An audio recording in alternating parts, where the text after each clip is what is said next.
Hello friends, मैं यासिर आपके साथ आज से इंग्लिश के लिए आपकी जो तैयारी है उसके अंदर मुझे अपना एक आप दोस्त माने। आपकी इंग्लिश को तैयार करने की ज़िम्मेदारी मेरी है। इस चैनल के अंदर जो इंग्लिश का पोर्शन संभालने वाला वो मैं हूँ। जहाँ तक आपको पता होगा कि सिलेबस के अंदर या जो इसका प्रीवियस ईयर क्वेश्चंस हैं उसमें से 20 सवाल इंग्लिश के पार्ट के आ रहे हैं। सारी चीज़ों को, सारे सिलेबस को देखने के बाद ये बात समझ में आ गई है, आनी चाहिए आपके भी, कि इंग्लिश यहाँ एक बूस्टिंग सब्जेक्ट हो सकता है जो आपके नंबर बूस्ट कर सकता है। इंग्लिश के अंदर यहाँ ग्रामर के 5 से 6 सवाल आ रहे हैं और सिनोनिम एंटोनिम के भी 5 से 6 सवाल हैं। ओके, इडियम फ्रेजेस के 2, वन वर्ड सब्स्टिट्यूशन के 2 और रह गया प्रीपोजिशन एंड फ्रेजल वर्ब। आप सुनिए, प्रीपोजिशन एंड फ्रेजल वर्ब, इनके सवाल ज़्यादा हैं। 7 तक 6 से 7 सवाल इसके आ रहे हैं। ओके, तो चूँकि 20 सवाल आ रहे हैं तो आप इन सवालों के लिए इस वक्त के अंदर ठीक तैयारी कर सकते हैं, अच्छी तैयारी कर सकते हैं, क्योंकि टाइम आपके पास बहुत ज़्यादा है और आने सवाल 20 ही हैं। मटेरियल आपके पास इतना है कि आप 200 सवाल कर सकते हैं, लेकिन आने 20 हैं। मेहनत आप 200 की करिए। पिछले साल के पेपरों को टैली करने के बाद ये कंक्लूज़न आया है कि अगर आप इंग्लिश के ऊपर थोड़ा सा फोकस करें, ज़्यादा टाइम ना दें, और भी चीज़ें होती हैं, बहुत सारी चीज़ें हैं, लॉज याद करने पड़ते हैं। इंग्लिश को आप रोज़ाना 40 मिनट दीजिए। इससे 40 मिनट के अंदर भी आपकी सारी ग्रामर हो जाएगी, अगर आपने डेली भी ईमानदारी से 40 मिनट दी। इसको आप करिएगा, तो करने के बाद जो आपके नंबर बूस्ट होंगे, समझिए कि अगर एक एक सवाल का भी इम्पोर्टेंस होता है। हो सकता है कि जिस सवाल से आपका सिलेक्शन हो वो इंग्लिश के ज़रिए ही हो रहा हो। इंग्लिश का एक एंटोनिम आपने सही कर दिया, कट ऑफ 60 जा रही, 61 आ रही, आपका सिलेक्शन हो गया। तो ये चीज़ें छोड़ने की नहीं है दोस्तों, ये कि मेरी इंग्लिश अच्छी है और मैं इंग्लिश मीडियम से पढ़ा हूँ, तो इसका मतलब ये नहीं है कि आप इस चीज़ को आप हल्के में ना लीजिए। आपका बैकग्राउंड अच्छा हो या इंग्लिश मीडियम से हो, तब भी आप इन चीज़ों को आप हल्के में मत लीजिए कि एग्ज़ाम के अंदर ही जाकर हम देख लेंगे या हम कर लेंगे। आप किताब पढ़िए, किताब एसपी बख्शी यहाँ पर रेफ़र की जाएगी।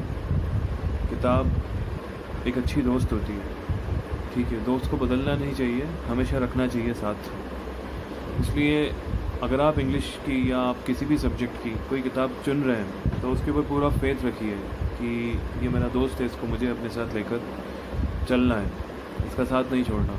ये नहीं कि आप एक ही चीज़ के लिए 100 अलग अलग दोस्त बना रहे हैं, 100 अलग अलग किताब बना रहे हैं, तो वो दोस्ती की वैल्यू कम हो जाती है। तो एसपी बख्शी लीजिए, इसको अपना दोस्त बनाइए, अभी नहीं हमेशा के लिए, जब तक आप हैं 100 साल तक इसको आप अपना दोस्त की तरह रखिए।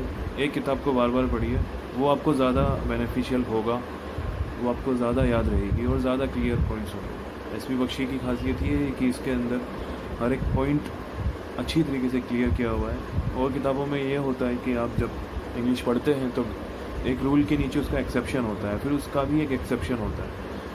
हर एक एक्सेप्शन के अंदर 2-3 वर्ड्स ऐसे होते हैं जो आपकी मेमोरी में आपको फिट करने होते हैं। एसपी बख्शी की खासियत ये है कि इस किताब में कोई भी एक्सेप्शन नहीं है, हर एक चीज़ पर एक रूल है, किसी भी रूल का एक्सेप्शन नहीं है। आपकी जो सोच है उसको ये क्लियर करेगा, आपको भटकाएगा नहीं। तो please refer SP Bakshi. SP Bakshi भी एक बड़ी किताब है। ये किताब भी 8-10 वर्ल्ड की फेमस किताबों के कॉम्बिनेशन से बनी हुई है, जिसमें रेनन मार्टिन है, नॉर्मन लुइस है, बहुत सारे अच्छे अच्छे ऑथर्स का वर्क को इन्होंने एनालाइज़ किया, उनका कलेक्शन को इकट्ठा किया, अच्छी चीज़ों को निकाला और निकाल कर उनको पूरा कंपाइल करके एसपी बख्शी को बनाया गया है। एसपी बख्शी के अंदर भी जो चीज़ आपको पढ़नी है वो मैं आपको बताऊंगा कि क्या चीज़ पढ़नी है, क्या चीज़ छोड़नी है। ग्रामर के अंदर भी जो रूल्स पर सवाल बनते हैं, जिन रूल्स पर एसएससी, बैंक, स्टेट, सेंट्रल हर जगह सवाल बनता है, उस रूल को मैं आपको बताऊंगा। जो रूल छोड़ने का है वो भी बताऊंगा। छोड़ने का मतलब ये नहीं कि आप उसको पढ़े नहीं, पहली बार जब आप पढ़ेंगे तो आप सारा ही पढ़ेंगे, सारे रूल्स पढ़ेंगे। दूसरी बार आप जब पढ़ेंगे तो आप वो पढ़ेंगे जो एग्ज़ाम ओरिएंटेड है। तीसरी बार आप सिर्फ एग्ज़ाम ओरिएंटेड पढ़ेंगे। इस तरीके से आपके अंदर एक प्यारापन आएगा, आपको पता लगेगा कि क्या छोड़ना है क्या पढ़ना है। साथ साथ मैं ये भी आपको बताना चाहूँगा, इस किताब की एक खासियत ये भी है कि इसके जो पीछे के एग्ज़ाम्पल्स हैं, वो एग्ज़ाम्पल्स में से ही कई बार ऐसा देखने में आया कि उन्हीं एग्ज़ाम्पल्स में से एसएससी के मेंस में, बैंक पीओ के मेंस में वैसे के वैसे ही सवाल आते हैं, इवन ऑप्शंस तक भी चेंज नहीं होते हैं। तो आप उस किताब के पीछे लगी, उसको दोस्त बनाइए। 10 दोस्त मत बनाइए, एक ही दोस्त बनाइए, ताकि वो आपकी मुसीबत में। सबसे पहले हमारी स्ट्रेटजी ये होगी कि हम टेंसेस को पढ़ें। टेंसेस की अप्रोच का इस्तेमाल हर जगह होता है। जब आप देखिएगा कि फिल इन द ब्लैंक्स आते हैं, नीचे 4 ऑप्शन होते हैं, ग्रामर का सवाल होता है, तो कई सारे सवाल टेंसेस के ज़रिए भी सॉल्व हो जाते हैं। कई सारे ऑप्शंस टिक आउट हो जाते हैं टेंसेस का यूज़ करके, अगर आपको टेंसेस अच्छी तरीके से पता हो। ग्रामर का अच्छा आपके नॉलेज है, वो आपको आपके ग्रामर से रिलेटेड सवाल, जो भी एरर फाइंडिंग के सवाल हैं, फ्रेजल वर्ब वाले भी सवाल, इवन कुछ सवाल ऐसे होते हैं जिसमें कॉन्टेक्स्ट दिया हुआ होता है, जिसमें प्रीपोजिशन का यूज़ करके हम सही ऑप्शन का पता लगा लेते हैं। तो ग्रामर एक ऐसी चीज़ है जो हर जगह काम आनी है, इसलिए इसकी स्टडी हम पहले करेंगे। ग्रामर के अंदर भी ऐसा नहीं है कि आप पूरा पजल्ड हो जाओ, आपको हर चीज़ याद करनी है। मैंने पहले भी बताया है, दोस्त एक ही बनाइए, किताब एक ही लीजिए, एक किताब लीजिए, उसमें से कौन सा रूल अच्छा है, कौन सा रूल से सवाल बैठते हैं, वो मैं आपको बताऊँगा। जो बाकी रूल्स हट जाते हैं वो भी आपको पढ़ना है, उसको छोड़ना नहीं है। लेकिन एग्ज़ाम के हिसाब से अगर लास्ट में जब रिवीजन किया जाता है तो उन चीज़ों को आप स्किप करते हैं, जो मेन चीज़ें आप उनको पढ़ते हैं, ठीक है। उसी केंद्र से सवाल बनते हैं। और ग्रामर से कई लोगों को डर लगता है कि हमारी इंग्लिश अच्छी नहीं है, तो इसलिए अच्छी नहीं है क्योंकि आपके पास ग्रामर नहीं है। ग्रामर नहीं है का मतलब ये है कि आपने उस चीज़ को वैसे नहीं पढ़ा जैसे आपने और सब्जेक्ट्स पढ़े। ग्रामर तब अच्छी होती है जब आपके दिमाग में हर एक रूल फिट हो कि किस जगह पर, किस पन्ने पर एसपी बख्शी के अंदर ये रूल दिया हुआ था और इस रूल के नीचे ये रूल दिया हुआ था।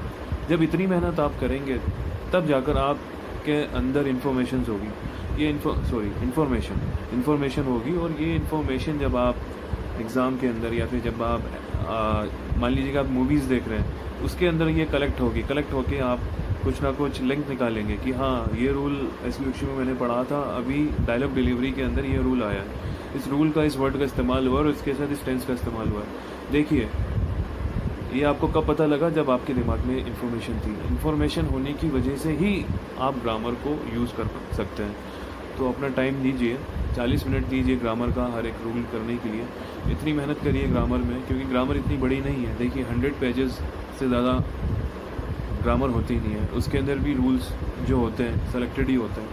आप कोशिश ये करिए कि जब तक आपकी क्लासेस चल रही हैं, इनकी सुमित सर की कोचिंग का जो ये चैनल है इस पर, तब तक आप और दूसरे सब्जेक्ट भी पढ़िए, हल्का हल्का इंग्लिश भी देखिए रोज़ाना।